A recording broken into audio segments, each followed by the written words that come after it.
हमारे YouTube channel में खुशामदीद। ये चैनल ख़ास तौर पर पसंद के तलबा के लिए बनाया गया है जो MD-CAT की तैयारी कर रहे हैं। हमारा मकसद तलबा के मेडिकल कॉलेजेस में दाखिले के लिए दरकार इल्म और महारतें फराहम करना है। चैनल पर केमिस्ट्री के अहम मौज़ूआत पर तफसीली लेक्चर्स, टिप्स एंड ट्रिक्स पर चाहल और मुफ्त नोट्स मिलेंगे। आज का हमारा टॉपिक है एलोट्रॉपिक मॉडिफिकेशन और ट्रांजिशन टेम्परेचर। इस वीडियो लेक्चर में हम केमिस्ट्री के एक अहम मौजू एलोट्रॉपिक मॉडिफिकेशन, ट्रांजिशन टेम्परेचर पर तफसीली बहस करेंगे। ये मौजू MD-CAT के लिए निहायत अहम है और अक्सर इम्तिहान में पूछा जाता है। तो बेसिकली इसमें कौन कौन सी चीज़ें शामिल हैं। पहले तो एलोट्रॉपिक मॉडिफिकेशन है क्या, और एलिमेंट्स के मुख्तलिफ क्रिस्टल्स होते हैं। ठीक है, तो उस एलिमेंट के जो मुख्तलिफ क्रिस्टल होते हैं तो उसको हम कहेंगे कि उस एलिमेंट की ये एलोट्रॉपिक मॉडिफिकेशन है। तो allotropic modification basically it is purely limited to elements. उसको हम ये डिफाइन करेंगे, the existence of the same element in two or more different crystal structure having the same chemical nature but different physical properties. मतलब एक जैसे element, एक ही element जिसके मुख्तलिफ क्रिस्टल स्ट्रक्चर हों और उसका केमिकल बिहेवियर भी सेम हो, पर उसका जो फिजिकल प्रॉपर्टीज़ है वो चेंज हो, तो उसको हम एलोट्रॉपी कहेंगे। यहाँ पे एक एग्जांपल है कार्बन का। तो कार्बन जो है वो बेसिकली क्रिस्टलाइन फॉर्म में दो अलग अलग फॉर्म में होता है। अभी तो एक तीसरा भी हो गया बकीबाल। तो अभी हम ये दो पढ़ रहे हैं, जैसे कि एक डायमंड है और दूसरा ग्रेफाइट है।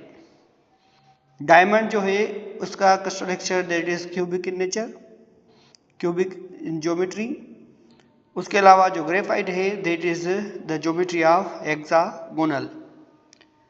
The two important crystalline allotropic form of sulfur are rhombic sulfur and second one is monoclinic sulfur. Rhombic sulfur is of alpha sulfur and monoclinic sulfur is beta sulfur. अब ये और दो हैं, ये सल्फर के allotropic form हैं। पहले जो हमने पढ़े that is of graphite and now that is of that is of sulfur। मतलब ऑक्सीजन के भी एलोट्रॉपिक फॉर्म होते, but oxygen that is not occur in is a crystal form at normal temperature and pressure. On the other hand, carbon, graphite and diamond is also allotropic form, while rhombic sulfur and monoclinic sulfur, beta sulfur, that is also are allotropes. So rhombic sulfur is a yellow octahedral crystalline form. rhombic sulfur जो है एक yellow octahedral crystalline form है। It is stable at ordinary temperature। ये आम temperature में stable है, but when heated gently above 95.5 degree centigrade, जब हम उन्हें गर्म करेंगे 95.5 डिग्री से आगे तो ये चेंज हो जाएगा और ये कन्वर्ट हो जाएगा मोनोक्लिनिक सल्फर पे। अब ट्रांजिशन टेम्परेचर क्या है, मतलब अगर हम 95.5 से बिलो होंगे तो ऑक्टाहेड्रल क्रिस्टलाइन फॉर्म होगा रोम्बिक सल्फर। अगर हम 95.5 के ऊपर जाते हैं तो इसको हम कहेंगे कि सल्फर जो है वो चेंज हो जाएगा, that structure that will be of monoclinic sulphur. अब यहाँ पे आप देख रहे हैं transition temperature, the temperature at which two allotropic forms of same element. अब एक एलिमेंट्स का दो मुख्तलिफ एलोट्रॉपिक फॉर्म है कि वो टेम्परेचर जिस पे दो मुख्तलिफ एलोट्रॉपिक फॉर्म एक ही एलिमेंट के एग्जिस्ट करे इक्विलिब्रियम पे, तो उस टेम्परेचर को हम कहेंगे कि ये ट्रांजिशन टेम्परेचर है। अब यहाँ पे आप देखें रोम्बिक सल्फर और मोनोक्लोनिक सल्फर जो है वो उसका जो ट्रांजिशन टेम्परेचर है वो 95.5 डिग्री सेंटीग्रेड है। तो इस टेम्परेचर को हम ट्रांजिशन टेम्परेचर कहेंगे। इसका मतलब ये है कि 95.5 से बिलो जो होगा वो रोम्बिक सल्फर होगा और 95.5 से अबो जो होगा वो मोनोक्लोनिक सल्फर होगा। अब यहाँ पे आप देख सकते हैं above 95 degree centigrade that is monoclinic and below 95 degree centigrade that is rhombic sulphur. अच्छा, उसके अलावा आज हम पढ़ेंगे types of crystalline solids. Crystalline solids के कौन कौन से अक़साम हैं और ये एक निहायत ही अहम है टॉपिक। इससे काफ़ी सारे MCQs आते हैं, खास करके MDCAT में जो बच्चे जिसको समझ में नहीं आता तो वो भी ध्यान दे ताकि उनके मार्क्स जो हैं वो अच्छे आ जाएं। बेसिकली आयोनिक सॉलिड्स जो हैं दो solids which consist of positive and negative charge ions. ऐसे आयंस आपको पता है तो आयंस क्या होता है, जब कोई भी एटम या तो इलेक्ट्रॉन खारिज करता है या इलेक्ट्रॉन ऐड करता है तो वो फिर आयन में कन्वर्ट हो जाता है। तो there are two types of ions, एक होता है positive ion that has a positive charge and other one is negative charge. तो जो सॉलिड्स आयन से बने हुए होते हैं, एक पॉजिटिव आयन और नेगेटिव आयन, तो these ions are arranged at particular place or three-dimensional network, so in a such a way that each ion is surrounded by fixed number of opposite charge ions, so that the strong and long range electrostatic attraction have developed among the ions in all direction। अब कोई सा भी एक ion जो है, फर्ज करें कि नेगेटिव आयन है, वो एक जगह पे फील्ड में 3 डायमेंशनल नेटवर्क में पड़ा हुआ है, तो उसके गिर्द पॉजिटिव आयंस हैं, ठीक है, वो फिक्स नंबर होगा जितना भी हो, लेकिन वो क्या बनाएंगे, वो बनाएंगे एक field that is called electrostatic field. तो उनके दरमियान क्या होगा, एक इलेक्ट्रोस्टैटिक अट्रैक्शन होगी हर डायरेक्शन में। जैसे कि ये है, आप देखें कि ये यहाँ पे सोडियम एक पॉजिटिव आयन है, तो ये surrounded by chloride that is negative. यहाँ पे क्लोराइड है, नाम यहाँ पे क्लोराइड है, यहाँ पे क्लोराइड है और यहाँ पे क्लोराइड है। जैसे कि यहाँ पे ये डार्ट है और ये लाल छोटी साइज जो है दैट इज सोडियम एंड बड़ी साइज जो है दैट इज क्लोराइड। तो ये आप देख सकते हैं। तो ऐसे some characteristic properties of ionic crystals are described here. अब आयोनिक क्रिस्टल की कौन कौन सी प्रॉपर्टीज होंगी वो अभी हम डिस्कस करेंगे। फर्स्ट जो प्रॉपर्टी है आयोनिक की के सॉलिड्स की कि they are hard at room temperature due to presence of strong electrostatic forces of attraction. मतलब ये आम टेम्परेचर में they are very hard in nature, क्योंकि इनके दरमियान इलेक्ट्रो फोर्सेस ऑफ अट्रैक्शन बहुत ज़्यादा है, तो इस वजह से ये हार्ड है। उसके अलावा अगर हम दूसरे नंबर पर बात करते हैं तो दे आर ब्रिटल। अब ब्रिटल का मकसद ये है कि अगर हम इसको थोड़ा सा जोर देंगे या इसको हम कुछ फोर्स लगाएंगे तो ये ब्रिटल हो जाएंगे। जैसे हम यहाँ पे एक एग्जांपल देते हैं कि नमक जो हमारा होता है, जो हम खाते हैं नमक, उसका वही बड़ा सा क्रिस्टल लें, उसको आप उंगलियों से जोर दें तो ये ब्रिटल हो जाएगा। तो इसकी वजह ये क्या है ब्रिटल होने की?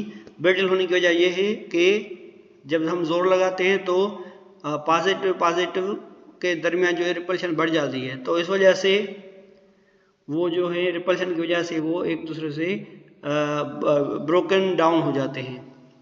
उसके अलावा क्योंकि ये आयन से, तो आयन्स के दरमियान फोर्स ऑफ अट्रैक्शन जो है वो वेरी स्ट्रांग होता है, that's why they possess high melting points की जो मेल्टिंग पॉइंट है वो भी हाई होगी। उसके अलावा नंबर 4 पे they are soluble in water, ये पानी में मिल जाते हैं, and similar polar solvent. Ionic compounds जो हैं that are water soluble because water is polar in nature, that's why they also dissolve in polar solvent. Number 5 पे है they are unable to conduct electricity and heat in solid state. They are poor conductor of electric current and heat in the solid state. But when they are converted into liquid state, then they become conductor of electric current. And on the other hand, if they are dissolved in water, so then again they can carry current. In molten or aqueous state, they conduct electricity since the ions move freely.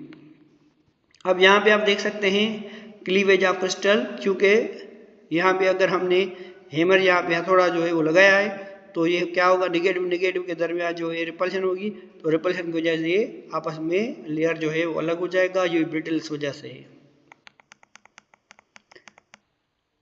अच्छा, कौन कौन से factors हैं जिससे ionic crystal की जो shape है वो असरअंदाज होती है? तो सबसे पहले इसका जो है फैक्टर वो है आयोनिक एसोसिएशन। अब ये आयोनिक एसोसिएशन क्या मुराद है? आयोनिक एसोसिएशन मतलब आयन से दरमियान एक अपनी अट्रैक्शन, ठीक है, क्योंकि since the holding force in ionic solid is electrostatic type, the opposite ions are closely packed in a specific order to form a particular shape. मतलब इसके दरमियान, आयन्स के दरमियान जो होगा वो अट्रैक्टिव फोर्स है, इलेक्ट्रोस्टैटिक फोर्स है, तो ये इतना मजबूत होता है कि ये खास किस्म का शेप देता है। जैसे कि अगर कॉमन साल्ट की बात करें तो sodium is crystal, sodium chloride, each sodium ion chloride, each sodium ion surrounded by 6 each chlorine is surrounded by 6 sodium ions in the arrangement give a cubic shape। तो सोडियम क्लोराइड जो है that gives a cubic shape। अच्छा, उसके अलावा radius ratio. अब यहाँ पे radius ratio क्या होता है? It is the ratio of radius of cation to the radius of anion. मतलब जितने भी केटाइन्स है उसके रेडियस और एनाइन का जो रेडियस होगा उसका जो रेशियो होगा, that is said to be a radius ratio। अब ये जो रेडियस रेशियो है वो हमें आयोनिक सॉलिड का शेप प्रेडिक्ट करने में मदद देता है। अब हम फॉर एग्जांपल जैसे कि रेडियस रेशियो है, खास करके यहाँ पे एक टेबल दी हुई है that is of 6.3। इस टेबल में आप देख सकते हैं कि रेडियस रेशियो की रेंज दी हुई है। अगर कोऑर्डिनेशन नंबर 3 है तो उसका शेप जो होगा वो या ज्योमेट्री जो होगी वो ट्रायंगुलर प्लेनर होगी। अब इसका जो रेडियस रेशियो है that will be equal to in the range of 0.15 to 0.22। अब यहाँ पे इसकी ज्योमेट्री दी हुई है, ठीक है। उसके अलावा यहाँ पे आप देख सकते हैं एग्जाम्पल दिया हुआ है B2O3। उसके अलावा दूसरा एग्जाम्पल है जिसका कोऑर्डिनेशन नंबर 4 है, तो उसकी रेंज जो है 0.225 टू 0.414 है। तो कोऑर्डिनेशन नंबर इसका टेट्राहेड्रल 4 है, तो इसकी शेप जो होगी ज्योमेट्री टेट्राहेड्रल है। अब इसमें कौन कौन से आते हैं? जिंक सल्फाइड है, कॉपर क्लोराइड, और भी हो सकते हैं, लेकिन यहाँ पे 2 एग्जाम्पल ये है। अच्छा, उसके अलावा कोऑर्डिनेशन अगर 6 है तो ये ऑक्टाहेड्रल हो गया, और उसके अलावा फेस सेंटर्ड क्यूबिक हो गया। उसकी जो रेंज रेडियस रेशियो रेंज है that is of equal to 0.414 to 0.732। इसमें एग्जाम्पल है sodium chloride and magnesium oxide.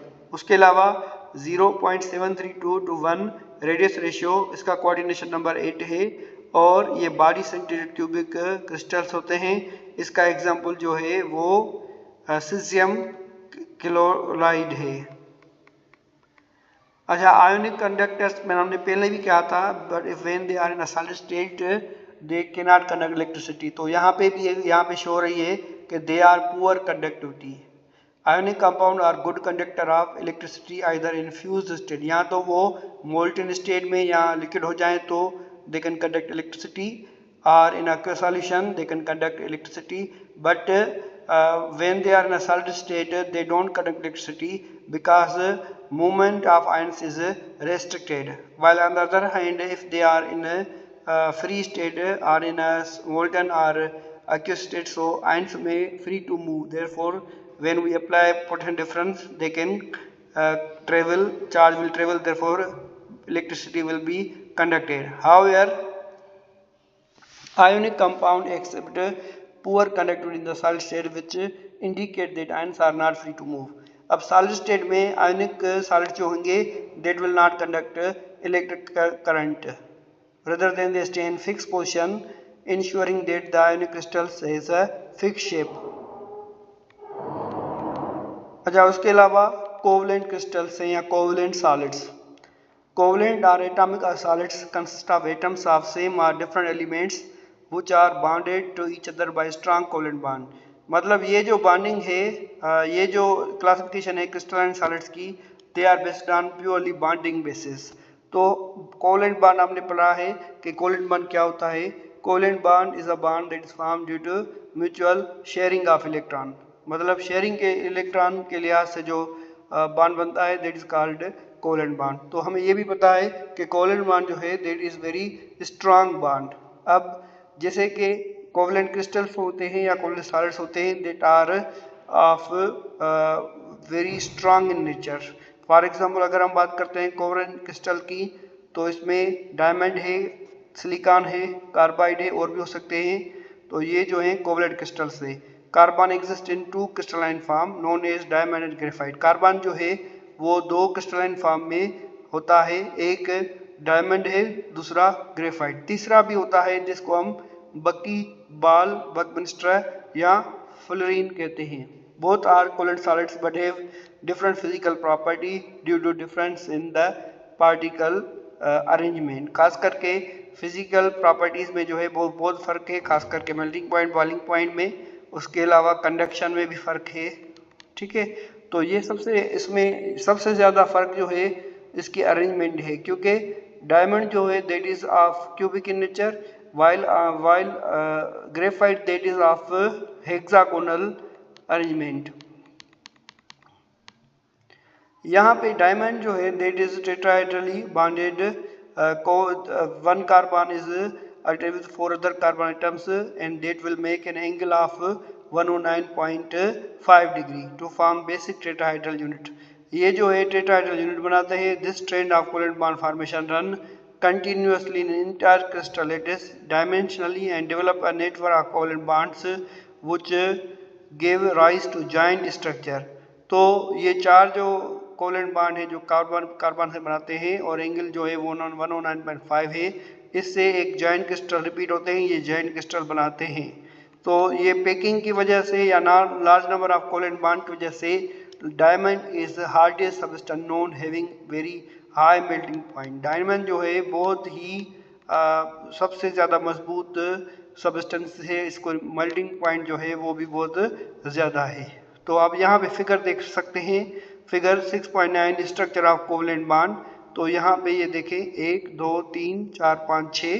ठीक है, तो ये एक कोवलेंट बॉन्ड है इनके दरमियान. लेकिन यहाँ पे आप देख सकते हैं कि ये जो कार्बन है बीच वाला, ये 4 अदर कार्बन से बना हुआ है, तो ये एक स्ट्रक्चर बनाते हैं. यहाँ पे अगर आप देखें तो ये हेक्सागोनल स्ट्रक्चर है. यहाँ पे एक कार्बन 3 अलग कार्बन से जुड़ा हुआ है और they will make also covalent bond, but this is other layer, this is other layer, and this is other layer. So these layers are separated by van der Waals forces. So the electron, free electron can travel through the gap that is present between the two layers.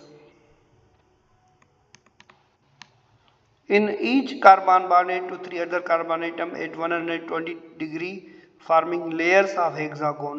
These layers are held together by weak van der Waals forces, and these layers are far away, not far away from each other, but they have a gap of around 3.35 angstrom. So do you know what is angstrom? Angstrom is a unit of length. It means 10 to the power minus 10 meter, that is equal to 1 angstrom.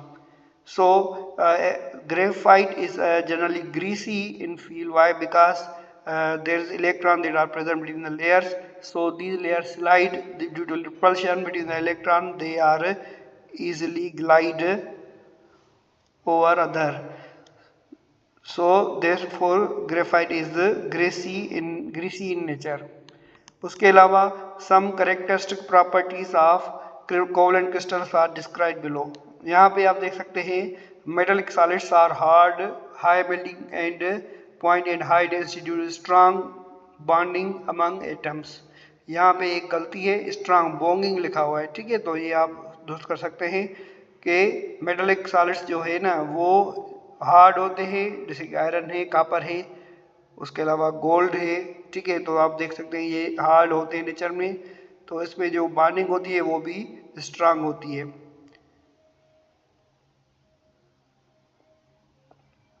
But ये metallic solids के बारे में थोड़ा ही है, ये तो covalent solids के बारे में है।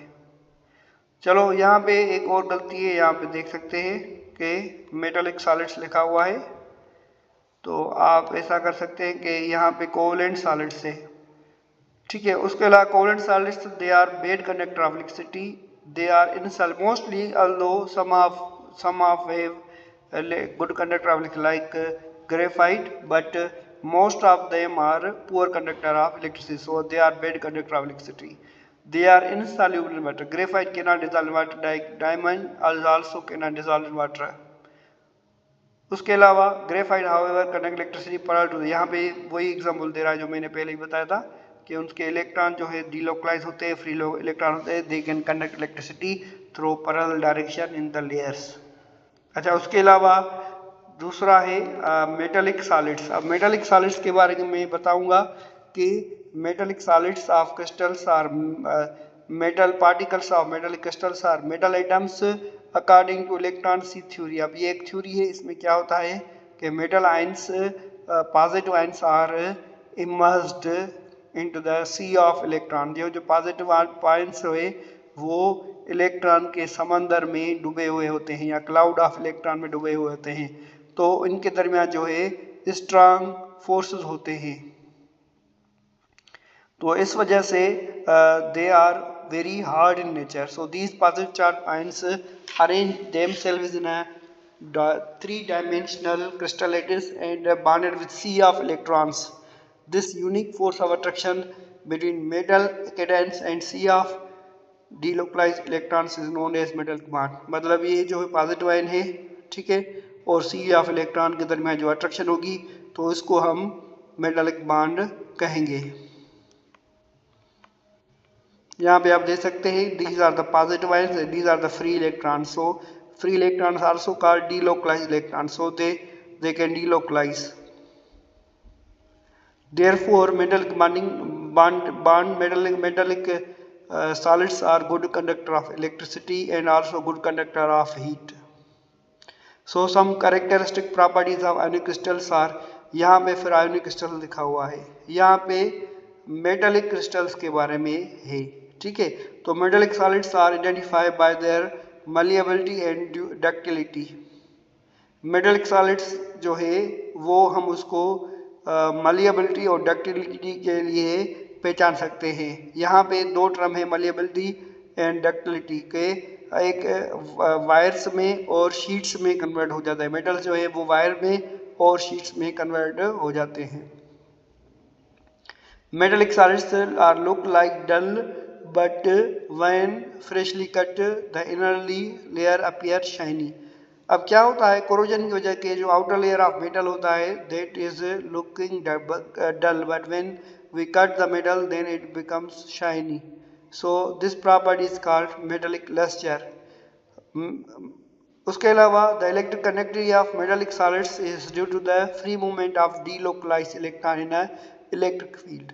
किसी भी इलेक्ट्रिक फील्ड में ये मूवमेंट होती है इलेक्ट्रॉन जैसे this, therefore it conduct electric current. उसके अलावा metals are good conductor of heat. Metals जो है वो गर्मी को अच्छे से कंडक्ट करते हैं। 10 विन रॉड, आप फॉर एग्जाम्पल अगर आप एक लोहे की रॉड है और दूसरा पानी है, ठीक है, आप दोनों रखते हैं और धूप में, तो सबसे पहले गर्म कौन सा होगा? मेटल ज़्यादा गर्म होगा, क्योंकि मेटल जो है that is good conductor of heat and electricity, because इसकी काइनेटिक एनर्जी है वो बढ़ जाती है। These free electron then tend to move the other end of the rod which is relatively cooler. अब यहाँ पे देख सकते हैं flow of delocalise electron in rod under electric conduction. अब यहाँ पे हम करंट देते हैं तो करंट में क्या होता है, इलेक्ट्रॉन जो है वो मूव होते हैं एक पर्टिकुलर डायरेक्शन, तो इस वजह से इट विल कंडक्ट इलेक्ट्रिसिटी। अच्छा, उसके अलावा एक और सॉलिड से है या these are also classified on the basis of bonding. These solids are known as molecular solids. अब ये जो solids है इनमें जो forces है वो weak forces है या secondary forces है या intermolecular forces होते हैं, जिसकी वजह से these are said to be a molecular solids. अब इसमें कौन कौन से forces होते हैं जो पार्टिकल्स को आपस में जुड़े रखते हैं, जैसे कि डायपोल इंटरेक्शन है, हाइड्रोजन बॉन्डिंग है, लंडन फोर्सेस है। सो ये जो फोर्सेस है इन वो पार्टिकल्स को एक दूसरे से बीच में रखते हैं, ठीक है। Since these intermolecular forces are much weaker than attractive forces, ये जो हैं वो कमज़ोर होते हैं फोर्सेस फाउंड इन आयोनिक और कोवलेंट सॉलिड्स, जो आयोनिक और कोवलेंट सॉलिड्स में मौजूद होते हैं। That is why molecular crystals melt under relatively low temperature. तो ये जो क्रिस्टल बनते हैं अंडर वेरी लो टेम्परेचर जो है ये बनते हैं, और इसमें क्योंकि अट्रैक्शन जो है वो इतनी ज़्यादा नहीं होती तो इसकी जो डेंसिटी है वो भी लो होती है, मेल्टिंग पॉइंट भी लो होती है, और these are the bad conductor of electricity. अब इसमें हमारे आइस जो है दैट इज़ आल्सो आकर स्नो जो होती है वो भी क्रिस्टल फॉर्म की होती है। तो low density of ice is attributed to the tetrahedral arrangement of water molecule through hydrogen bonding which create empty space and cause the structure of ice to expand। अब यहाँ पे एक तो चीज़ वाज़ेह है कि आपने देखा होगा कि समंदर में आइसबर्ग जो होते हैं वो ऊपर होते हैं और लिक्विड वाटर नीचे होता है। तो ये क्यों होता है, क्योंकि आइस जो है वो उसकी डेंसिटी कम होती है वाटर से। अब वो क्यों होती है, क्योंकि हाइड्रोजन बॉन्डिंग जब बनता है होता तो पहले जो अरेंज होता है सॉलिड फॉर्म में, तो वो आपस में बीच में गैप बना लेता है, तो उस गैप की वजह से वॉल्यूम जो है वो इंक्रीज हो जाता है, और तब आइस का जो वॉल्यूम है वो ज़्यादा हो जाता है, तो आइस जो है वो डूबती नहीं। उसके अलावा the high heat of fusion of ice is 97.7 calories per gram is also related to hydrogen bonding. अब हाइड्रोजन बॉन्डिंग की वजह से के वाटर में या आइस में हाई हीट ऑफ फ्यूजन होती है, high latent heat of fusion मतलब 97.7 कैलोरीज पर ग्राम। अच्छा, उसके अलावा study of types of crystalline solids comparative study है, जैसे कि आयोनिक क्रिस्टल्स में कौन सी बाइंडिंग होती है, आयोनिक बॉन्ड होता है, केटायन एनायन होते हैं, हार्ड होते हैं, हाई मेल्टिंग पॉइंट होती है, बॉइलिंग पॉइंट होती है, और ये बिजली को करंट पास नहीं कर सकते, अलबत्ता ये मोल्डन स्टेट और एक्वस स्टेट में दे कैन कंडक्ट इलेक्ट्रिसिटी। अब उसके एग्जांपल्स कौन कौन से हैं, एग्जांपल्स में आपको दिखा देता हूँ। यहाँ पे आप देख सकते हैं सोडियम क्लोराइड है, पोटेशियम ब्रोमाइड है, कैल्शियम क्लोराइड है, और भी हो सकते हैं, मैग्नीशियम ऑक्साइड है, ठीक है, कैल्शियम मैग्नीशियम क्लोराइड है, तो काफ़ी और भी एग्जाम्पल हो सकते हैं। यहाँ पे कोवलेंट क्रिस्टल एटम्स से बने हुए होते हैं, और network of bonding that is a covalent bond. उसके अलावा हार्ड होते हैं, हाई मेल्टिंग पॉइंट होती है, mostly bad conductor of electricity होती है। उसके एग्जाम्पल है सिलिकॉन कार्बाइड है, डायमंड है, these are the example of this one. उसके अलावा मेटलिक क्रिस्टल्स आप देख सकते हैं कि मेटल केटायन से और एनायन से बना होता है। इलेक्ट्रॉन सी जो है उसके लिहाज से ये मेटलिक बॉन्ड बनाता है, इसकी भी हाई मेल्टिंग पॉइंट होती है, मलिएबल होता है, डक्टाइल होते हैं, और ये जो है गुड कंडक्टर ऑफ इलेक्ट्रिसिटी होते हैं। इसमें एग्जाम्पल हैं सोडियम, ठीक है, एल्यूमिनियम, आयरन, कापर, ये जितने भी है आपने देखा कापर की जो वायर है वो यूज होती है for the conduction of electric current. उसके अलावा मॉलिक्यूलर क्रिस्टल्स जो हैं वो मॉलिक्यूल से बने हुए थे, इसमें वीक फोर्सेस होते हैं, जैसे कि लंडन फोर्सेस हैं, हाइड्रोजन बॉन्ड है, या डायपोल इंटरेक्शन है, इसकी मेल्टिंग पॉइंट लो होती है, सॉफ्ट होते हैं, और ये बिजली इसमें से पास नहीं होती। अब इससे एग्जाम्पल कौन कौन से हैं, आइस है, आयोडीन है, ड्राई आइस। अब ड्राई आइस किसको कहते हैं? Solid carbon dioxide is also known as dry ice. तो आज के लिए ये काफ़ी है मेरे ख्याल से। तो अगला जो टॉपिक होगा वो होगा क्रिस्टल लेटिस। और अगर मेरी वीडियो आपको ये पसंद आई है आपको, तो इस वीडियो को लाइक करें और don't forget to subscribe my channel. See you in the next video.